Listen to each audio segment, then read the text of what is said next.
Hello, and welcome to another 5 Good Minutes, where I answer your theological questions in 5 minutes or less. Today's question comes to me like this.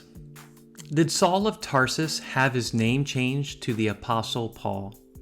That's a good question, and a question I believe that many people are confused about.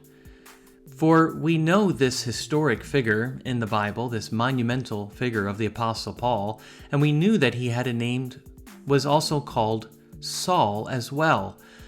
And so, did he have his name changed? Well, first, before we get there, let's talk about names in the Bible. Names are very important in the Bible, actually. They're loaded with meaning and always have a purpose. And they're often tied to the character and promises of God. For example, Abram becomes Abraham. Sarai, his wife, becomes Sarah. So Abram, high father, goes to being a father of a multitude, and Sarai goes to Sarah, meaning mother of nations. That's tied to God's covenant promise of them to give them a large family, many, many children. Jacob goes from being Jacob to Israel. He is known as Israel, one who wrestles with God, but he was Jacob, a trickster, a con artist, a supplanter, a heel catcher. That's tied with his change of identity. So is that what happened to Saul of Tarsus? If you know anything about him, he was a very wicked man when we first meet him in Acts chapter 7. He was there at the stoning of Stephen, he persecuted the church, he hated Jesus, and he did whatever he could to stop the advancement of the gospel. Gee, just like Jacob becoming Israel, he's Saul becoming Paul? No. Actually, he's converted in Acts 9, and he's still referred to as Saul through Acts chapter 13. But in Acts 13, we learned something new about Saul that we hadn't known before.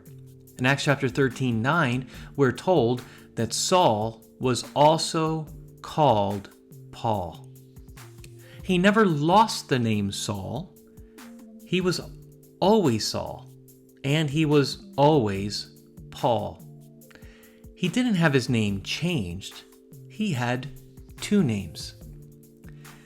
Now think of the context of why Luke would bring that up in Acts chapter 13. Paul is about to begin his first missionary journey. And we all know that Paul went to the Jew first and also to the Greek. But he had two names to serve the two types of people he was reaching, Jews and Gentiles. He just utilized both, being born with both, so that he would go to the nations and make much of Christ to all peoples. But why? How was he born with two names? Well, it goes to his nationality. Of course, we know that Paul is a Jew. He's a Hebrew by birth.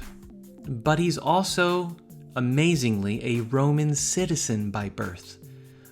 We learn that out at the end of Acts as Paul goes to trial and gives his testimony to the Roman officials and to the Jewish officials that he is a Roman citizen. And that is an amazing thing that God, by his providence, allowed. So Saul was his Hebrew name, and Paul was his Roman name. He was born with both, and utilized both in his mission and ministry for the glory of God. And we also see this in Paul's own testimony in his letter to the Corinthians. In 1 Corinthians chapter 9, he says, "For though I am free from all men, I have made myself a slave to all, that I might win the more. To the Jews, I became as a Jew, that I might win Jews." And he says a little later on, "I have become all things to all men, that I may be by all means save some. And I do this for the sake of the gospel, that I may become a fellow partaker of it." So there you have it.